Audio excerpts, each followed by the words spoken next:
Washington Journal continues. We want to welcome back to C-SPAN Michael Scheuer, who is the former CIA bin Laden unit chief. Good morning. Thanks very much for being with us. Good morning, sir. Thank you for having me. We want to talk about some of these documents that were released last week, but let's begin with some of the news of the day. And here's how it's playing out on a couple of leading newspapers. The Daily News, evil on trial, and whining 9/11 fiends turn terror trial into a circus. Some other headlines from the Baltimore Sun: the 9/11 defendants stay mute. From below the fold in the Washington Post, detainees refuse to speak in the 9/11 arraignment. And some details this morning, front page of the New York Times. Amid disruptions, both passive and aggressive, the government's attempt to restart its efforts to prosecute the 5 defendants in the long-delayed September 11th case got off to a slow and rocky start in a trial that ultimately could result in their execution. The next hearing set for mid-June, and the trial not expected to start for at least another year. What's going on? Well, they're going to use this as a forum to demonstrate that American justice is ridiculously biased toward Muslims. That's what's going on here.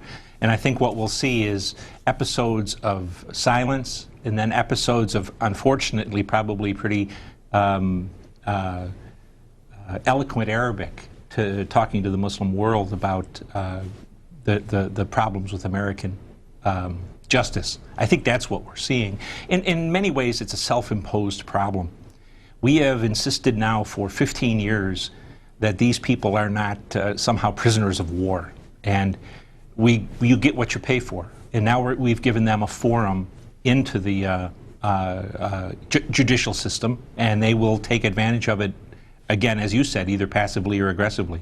And of course, this is the trial that originally the White House had considered moving to New York City. That, of course, was quickly nixed, even by Senator Chuck Schumer and the mayor of New York City, Michael Bloomberg. Would that have changed anything? Probably would have made it worse, because the military at least has an ability to keep some decorum in the courtroom.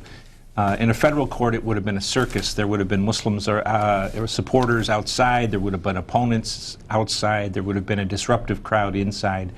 You know, I think the safest thing for America would have been just to declare these people prisoners of war, put them in a stockade, and let us decide when the war is over. No trial. So as this continues, as we indicated, the next hearing will be in June. The trial itself is at least a year away. Yes.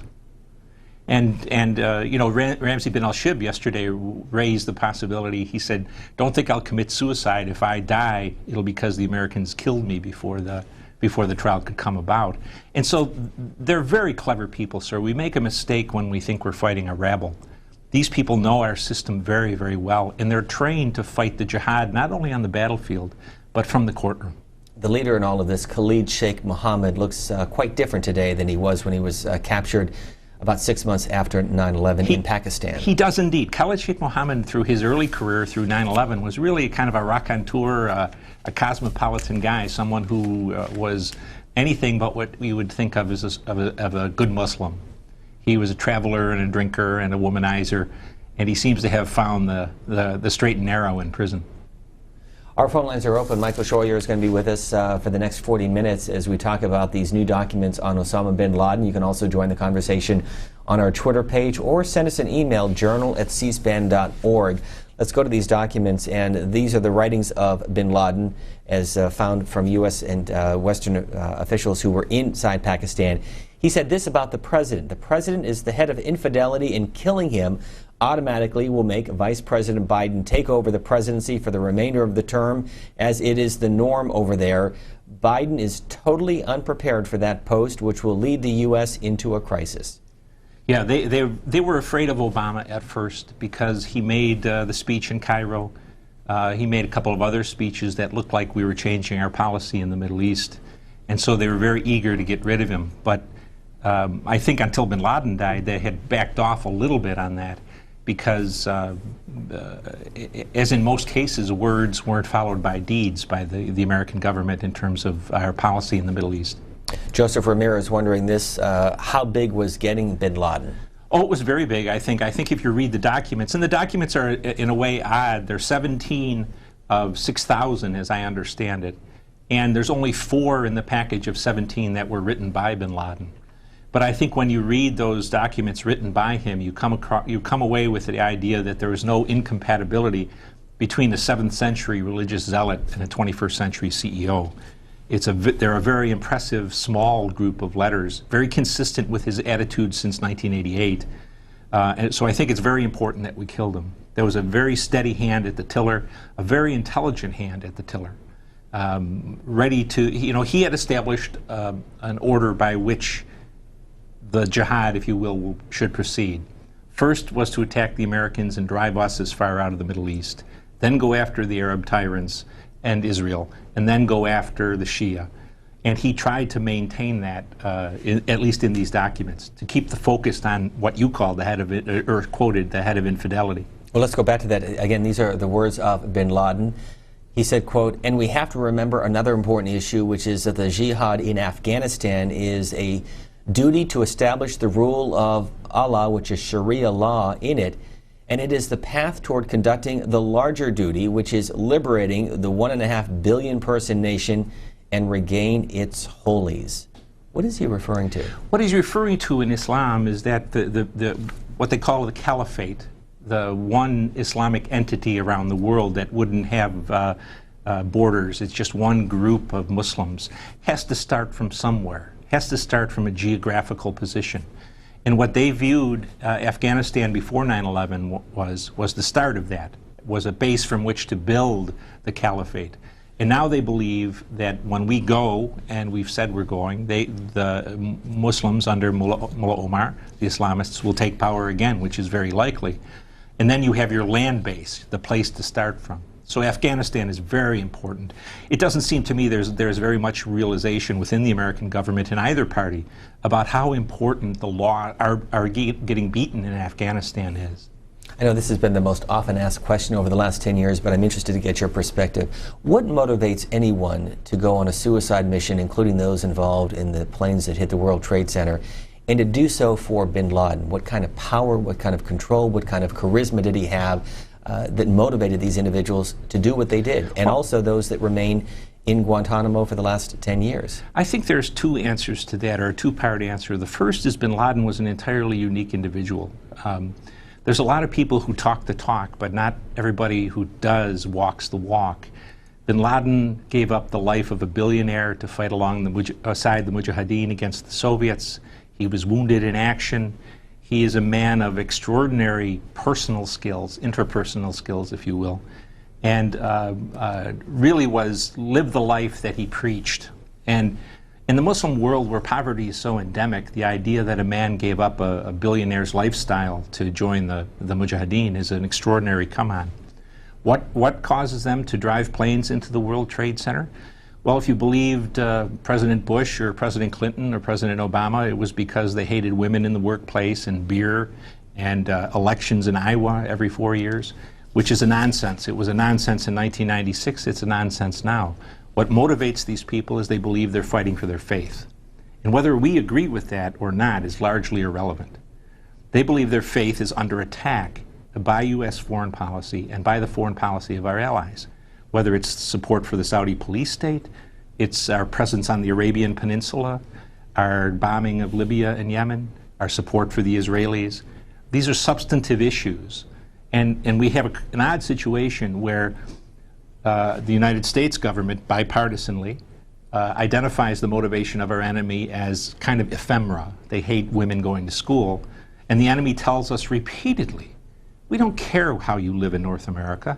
What we care about is getting you out of our backyard. So the drive of these people is both the inspiration of bin Laden, the person, but also a very widespread belief, not in Al-Qaeda, but in the idea that U.S. foreign policy is an attack on Islamic civilization. We'll get to your calls in just a moment. One other excerpt from the words of bin Laden. This on his legacy. He said, "He who does not make known his own history runs the risk that some in the media and among historians will conduct a history for him using whatever information they have, regardless of whether their information is accurate or not." Yeah, he's very conscious of getting the truth out about himself. He resented, for example, as I understand it at least, the book by Larry, I can't remember his last name, but it was a biography of bin Laden, The Looming Tower, because really there was goofy stuff in there about him being the agent of Zawahiri and being a pliable, untalented man. So bin Laden very often tried to get out his own story, via journalists like the London newspaper editor Abdul Bari Atwan or the journalist Robert Fisk. So it's the other thing is I think a more current example and probably a more important one at this moment is when the Arab Spring occurred. Everybody put words into bin Laden's mouth and Al-Qaeda's mouth that this is the end for them. They'll hate this because the people are rising up and overthrowing their government. And what's very clear in these documents is every journalist from the Washington Post to the New York Times to the Los Angeles Times to the Times of London were wrong. They rejoiced at the Arab Spring. Bin Laden called it the most important point in the modern history of Islam in reclaiming the Arab world, the Muslim world, for Islam. So, of course, there's no responsibility for a bad analysis, but it should make a lot of people embarrassed when they read these things. And the author that you're referring to, Lawrence Wright? Yes, Lawrence Wright, yeah. Our phone lines are open. James is on the phone from Champaign, Illinois, for Michael Scheuer, formerly with the CIA, head of the bin Laden unit. Good morning, Jim. Good morning. Thanks for taking my call. Thank goodness for C-SPAN. My comment is basically this. I'm ex-military, and since World War II, which this country won in less than 2.5 years, we haven't waged all-out war. We didn't do it in Korea. We piddled around in Nam for 10 years. We piddled around in Afghanistan for 10 years. We pulled the same stunt in Iraq. If you want to stop terrorist attacks against this country, the very next time they hit us, we need a commander-in-chief that says, I want every troop from all 731 bases we have around the world. I want you to hit them hard, and don't quit hitting until every last one of them is dead and decimated and gone. And if you do that one time, and these leaders of all these little terrorist groups around the world would look at each other and say, uh-oh, the Americans are actually serious. And a little crazy. I think you want both, sir. In many ways, I agree with you entirely. We are dominated in our politics by multiculturalists and diversity people who think all people around the world are the same. In the Muslim world, force is a lingua franca. The weak are taken advantage of, and the strong who don't use their power are even more taken advantage of. And that's where we are. Our military, the strongest on the earth, has now lost 2 wars in Iraq and Afghanistan, at least in the perception of the Muslim world, to men armed with Korean War-era weapons. The correct response to Afghanistan was a punitive expedition that would have lasted about 15 months, destroyed as much as possible, and left all of the people there with the idea that the Americans were not only serious but a little crazy. And that's the way to at least make your mark, because right now our military is held in contempt, except for the drones and air power, and they're finding ways to get around those. So I think we in America have completely lost the idea of it's important to win.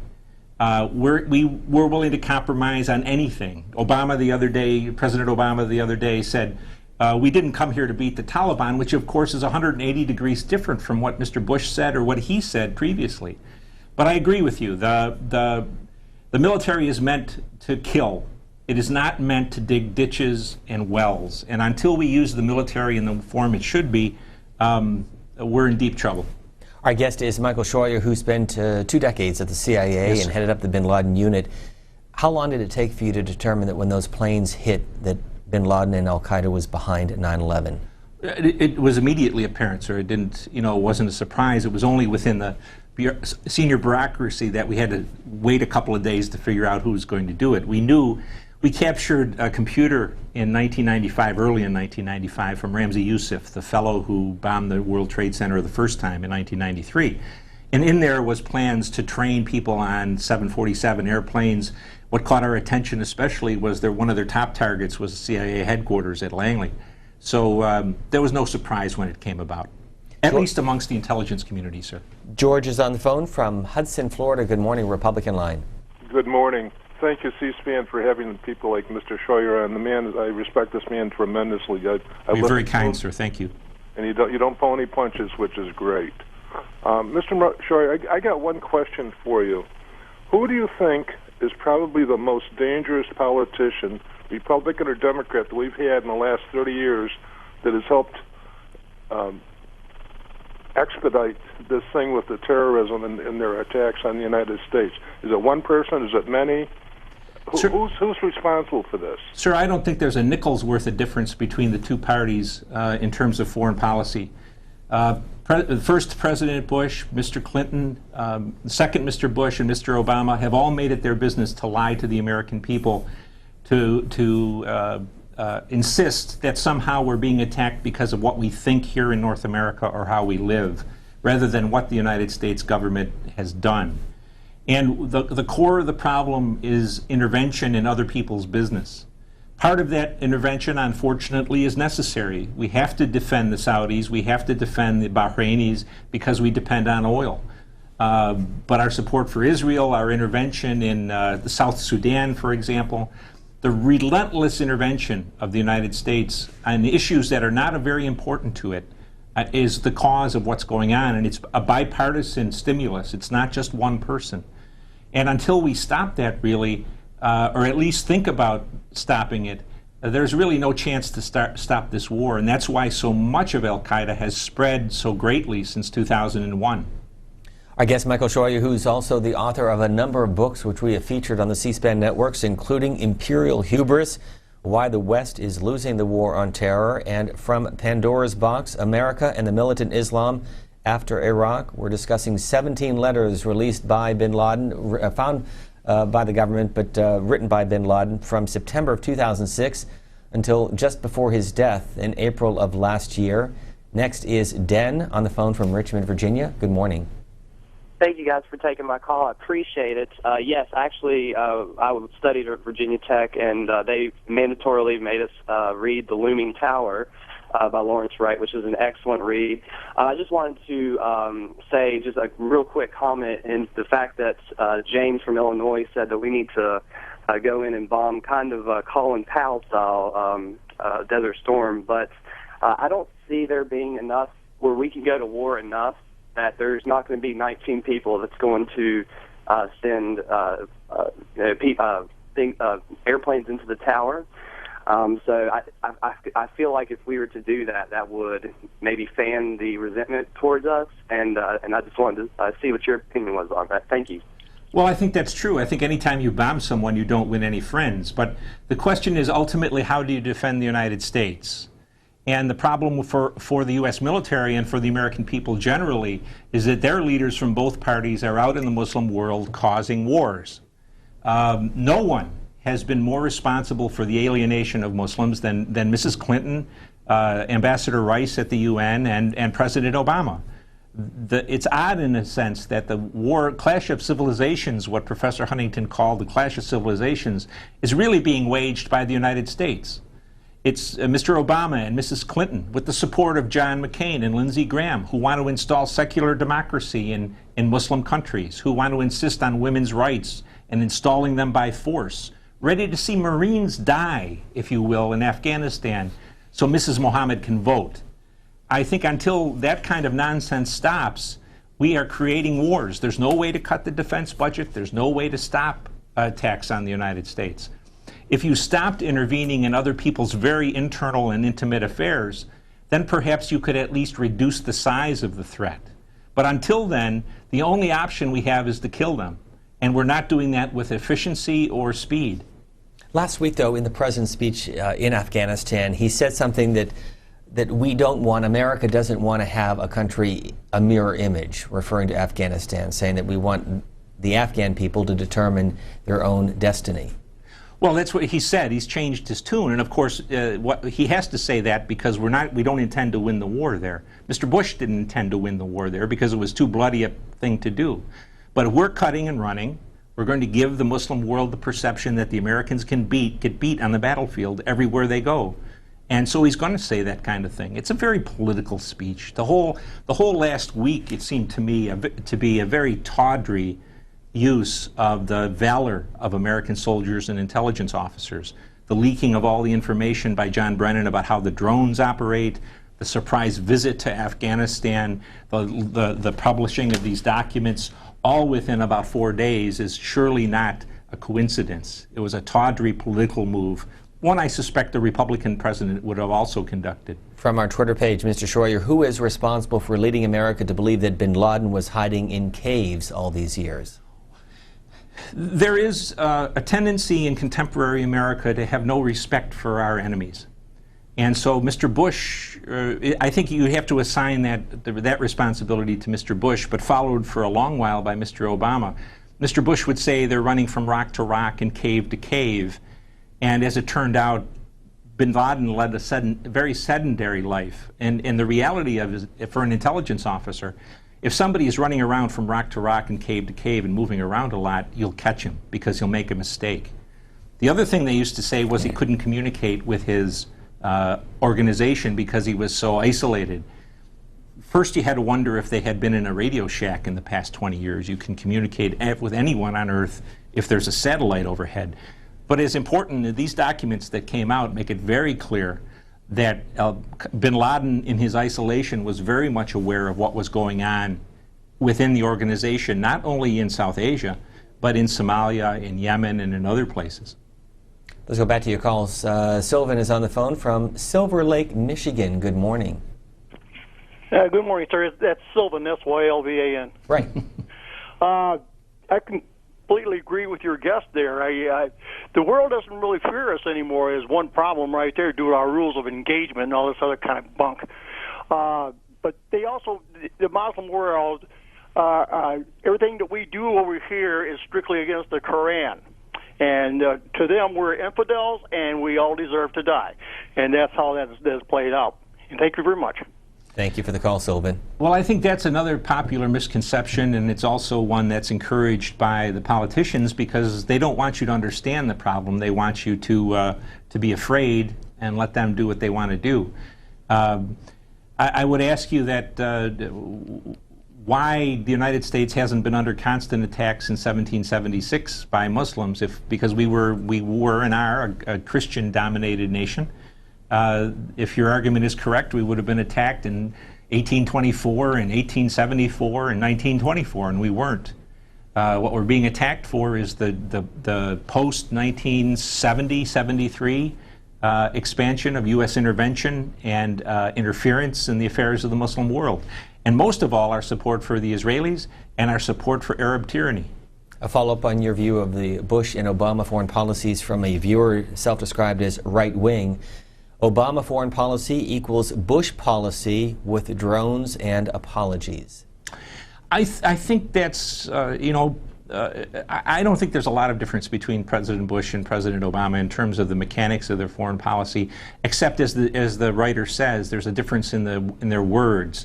Bin Laden, when he was alive, was always more worried about Democratic presidents because they spoke more softly than Republicans. They weren't going to change anything, but they fooled a few Muslims. And so he always preferred Republicans because of their brash and harsh rhetoric.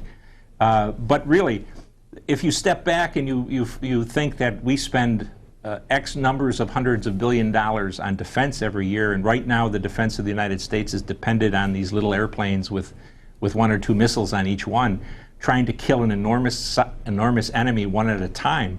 There is rather something comic about that.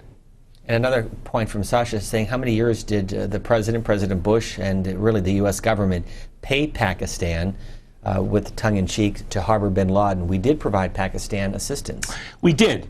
You know, another failure of both parties, of our political leadership, and it's in the Congress, it's in the executive, it's in the media, is to believe that every nation's foreign policy and national interests are the same as ours. It was never in Pakistan's interest to turn Osama bin Laden over to us. He was a hero in the Islamic world. The Pakistanis are very close to the Saudis, and the Saudis never wanted Osama bin Laden in our hands because he knows where the skeletons are buried in the kingdom. And so you accept reality as it is. The Pakistanis helped us with overflight. They allowed Karachi to become basically a NATO naval base. There's no way to supply our military in Afghanistan without Karachi. We expanded our presence in their country. And Musharraf sent his army for the first time in Pakistan's history into the tribal areas to try to help us. And the result of that was a civil war on his own territory. So I think when you look at another nation, when you ask them to do something that is against their national interests, you really make a mistake that hurts you, because they'll say yes, especially in the Muslim world, but they'll never do it. I'm going to go back, and we've been looking at this video of bin Laden as he's watching cable television, and it's become almost a caricature by late-night talk show hosts. But I'm wondering, in a more serious venue, what you think he was thinking as he's monitoring CNN and other cable networks in a enclosed room in Pakistan at his compound? Well, is this the case where he was watching himself? That's right. That's right there. Bin Laden is a man who is very conscious, or was a man very conscious of the fact that he was not the best educated person in the world, especially in terms of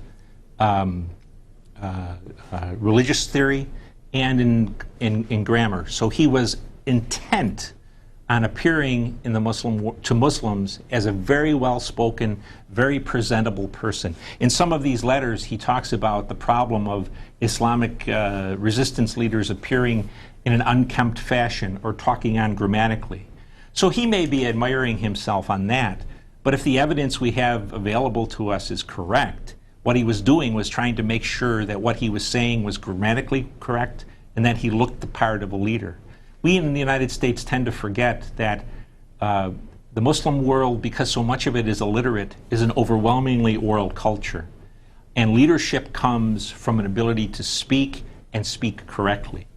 So I can't say that he wasn't an egomaniac looking at himself, but the odds are, if you believe what we have in terms of evidence for the last 20 years, that what he was trying to do was to see what he did and see if there was room for improvement. We welcome our listeners on C-SPAN Radio, heard coast to coast on XM Channel 119. And Elbert is next, a viewer from St. Louis, Missouri, with Michael Scheuer. Good morning. Well, thank you for your program and your guests. I'm just a little curious about some of his ideas. I don't say they're wrong, but if we're the proselyting autocrats over there on the Holy Land, these guys are moving en masse to the Western countries like England, where they talk about putting Sharia law in place, but they don't have the numbers. And they come over here. Are they galvanizing us into their Holy Land, or are they misplaced into this den of iniquity that we call the modern West? I suspect there's a little bit of heavy leaning on a group of religious leaders, and I think that's who causes these problems. I have to ask you if you can verify that. But they're afraid of the West, not so much of the oil and all this stuff, but their ideas and their thoughts that are contrary to Islam corrupting their power.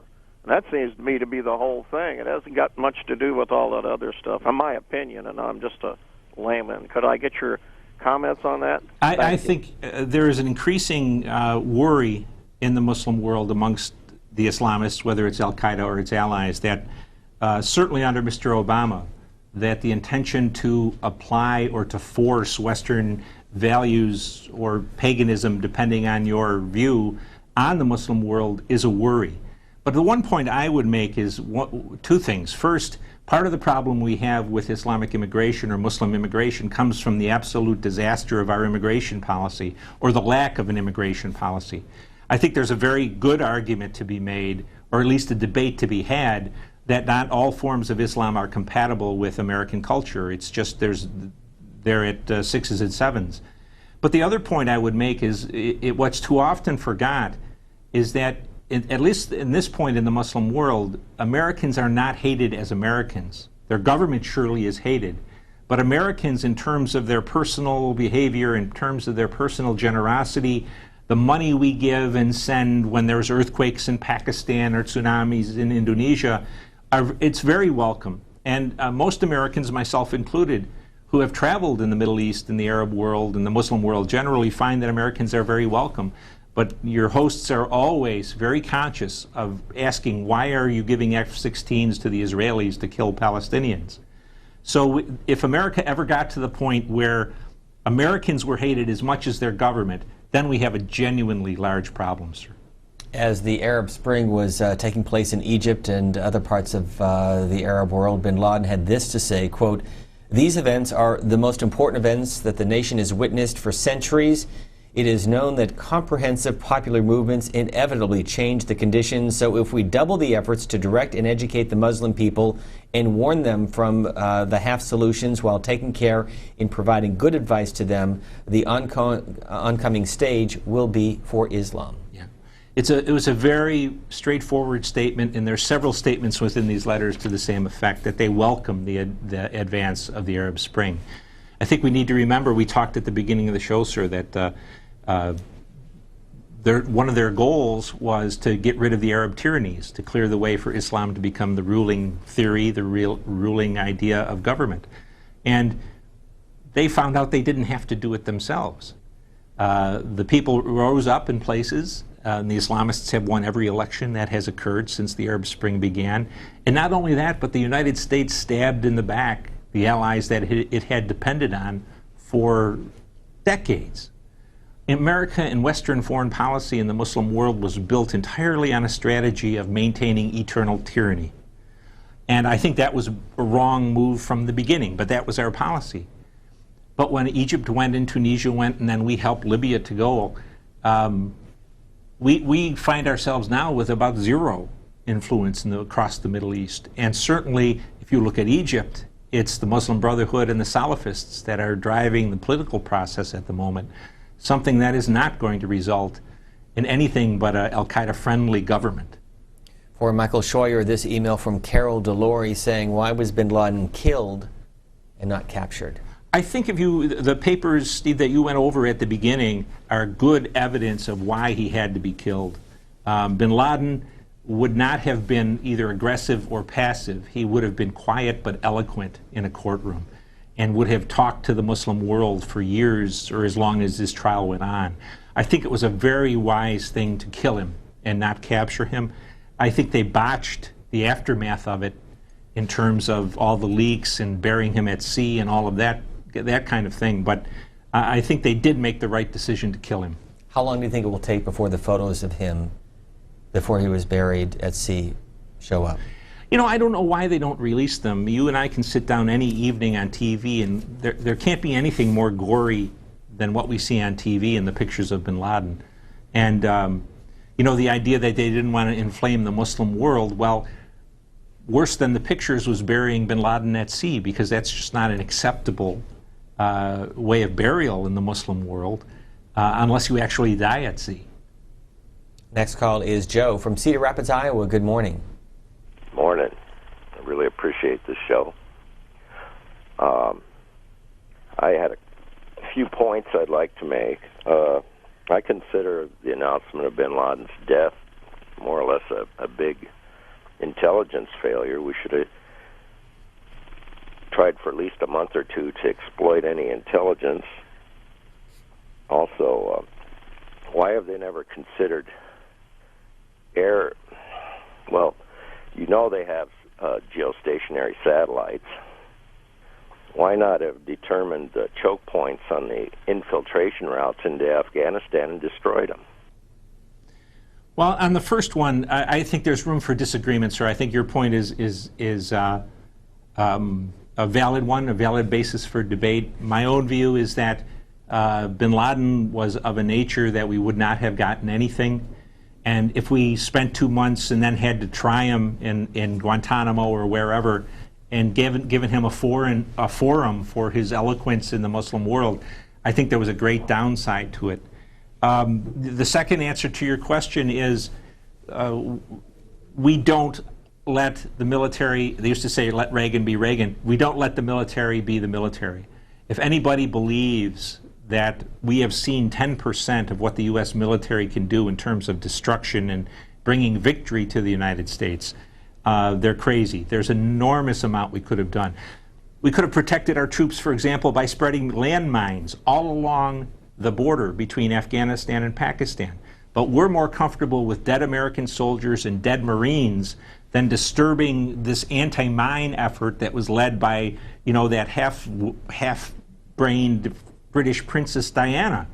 We're in an odd position where we're letting our Marines and soldiers get killed because we don't mine, because we don't want to upset people who don't like landmines. It's a crazy situation that we're in, sir. As part of these 17 letters by and to bin Laden, which total about 175 pages, we don't know the author. It could have been bin Laden, it could have been somebody else, but when asked about al-Qaeda, we thought it was interesting to share with you and with our audience. As part of these documents, this is what it says, quote, "The name al-Qaeda reduces the feeling of Muslims that we belong to them and allows the enemies to claim deceptively that they are not at war with Islam and Muslims, but they are at war with the organization of al-Qaeda." Yes. Why is this important? Well, it's important for two things. First, al-Qaeda's real name is Al-Qaeda of Jihad, the base of jihad. And now, for short parlance in newspapers and in the press, it's just called al-Qaeda, which leaves out the universal part of it, the jihad part of it, which would appeal to all Muslims. And so the restoration of that name would certainly be helpful. If you read that memo, they're very conscious of how the media works and how people perceive things. Just as important, though, is it gives you a good idea that al-Qaeda as an organization was very much a modern multinational corporation. You could almost, it reminded me of the discussion of should we change our brand of Coca-Cola's problem. After they introduced the new Coke and nobody liked it, they had to go back to Coca-Cola Classic to restore their image and to get the product sold. And basically that's the kind of thing that letter was talking about. Was we need to get this focus off of just us as an organization and get it back to where we want it to be, which is an organization that's leading and inspiring the Muslim world as a whole. Next call is Daniel joining us from Winnipeg in Canada. Welcome to the program, Dan. Thank you very much. I appreciate your program. I'm a former officer from Iranian army. I have a question. As our dear friend told us, we have Islam and Islams. But I have a question about the Quds forces. We hear many things about Al-Qaeda and other terrorist organizations. What is the place of Quds forces? Because, as you know, the Quds forces from Iran give so many protection and financial support and technical and information to so many different terrorist organizations. Can you please share with us what you know about that?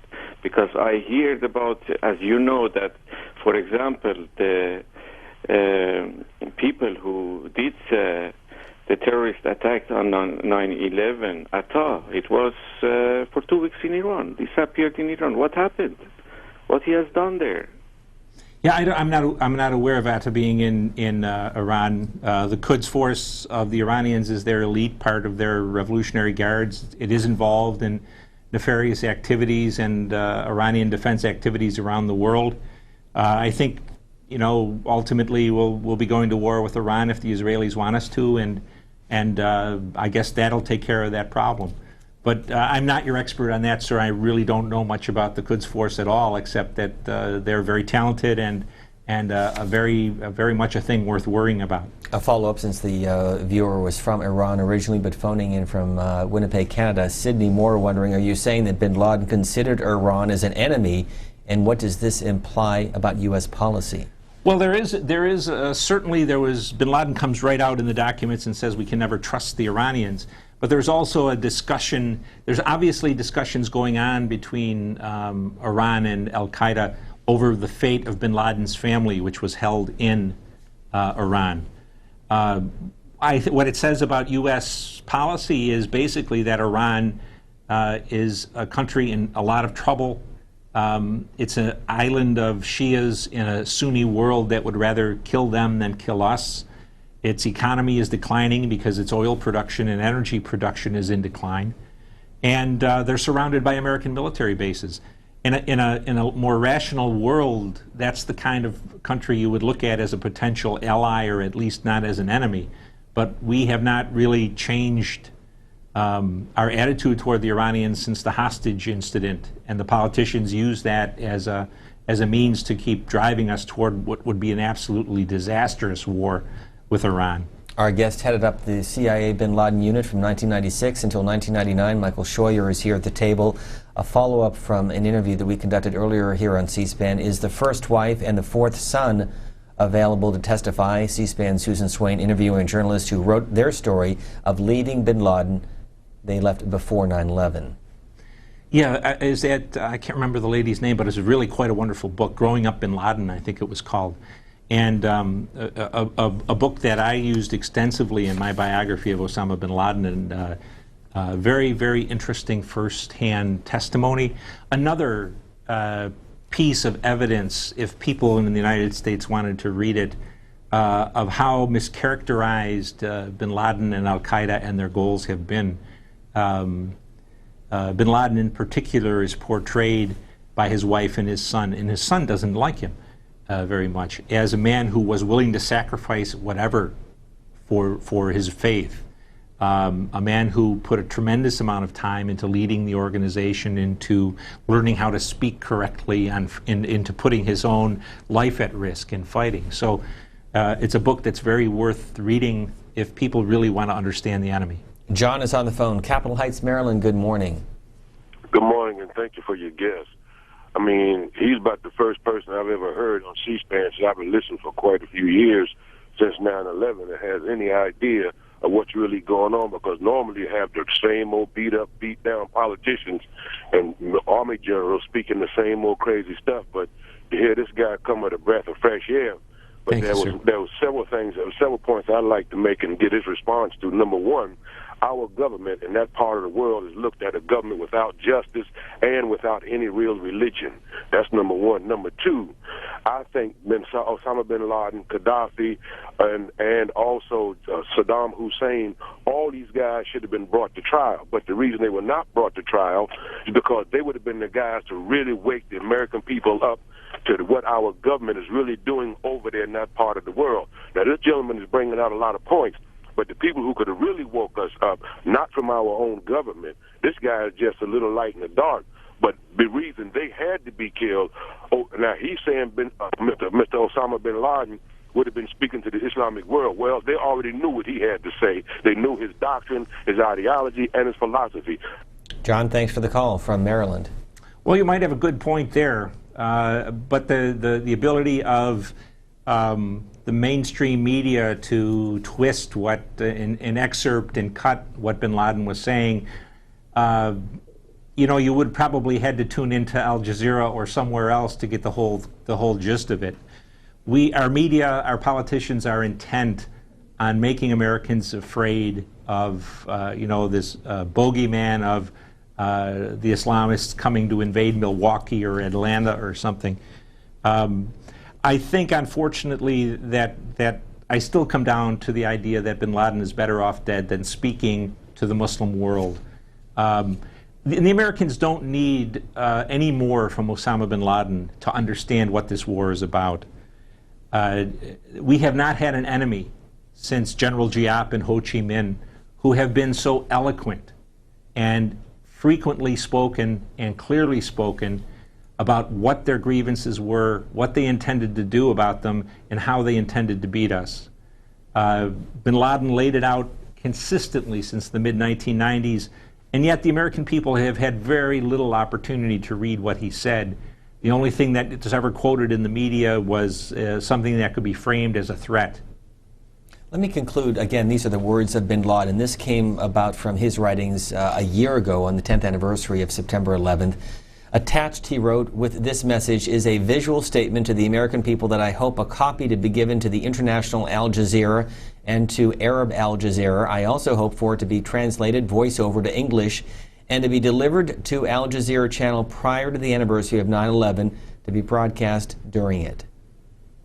Just gives you a sense of what he was thinking of. Very much, sir. When you read these letters, at least the ones written by him, they're very conscious of media operations, of appealing to the next generation of young Muslims. And again, as we talked about when we looked at the little video of bin Laden watching himself, oral communication is extraordinarily important in the Muslim world, and that's what he was looking for there. Will more documents be coming out? You know, I don't know. This to me was From a politician's viewpoint, this is a foolish batch of documents to let go, especially the ones that were written by bin Laden, because they disprove virtually everything. President Obama or John Brennan or Senator McCain or Lindsey Graham, whatever they've said about him as a madman, as a killer, as a terrorist, having nothing to do with Islam, one of the main features of these documents is bin Laden's effort to get his organization to stop attacks in all places that would kill innocent Muslims. So the idea that somehow he's out there killing left and right, which is what our politicians want you to believe, is disproved by the documents they released. It's a very odd. I wonder if they read these things beforehand. You've written 2 books. Is there another one in the works? Well, I published one last year. I published a biography of Osama bin Laden with Oxford University Press, and that just came out in paperback with a new foreword. Next year, I'll have a book from Oxford on the Founding Fathers and non-intervention, and how our failure to abide their guidance on non-intervention has landed us in a great deal of problems, especially in the Middle East. Author, and for more than 2 decades at the CIA, heading up the bin Laden unit from 1996 to 1999, Michael Scheuer, thank you very much for being with us. My pleasure, sir, always. Please come back again.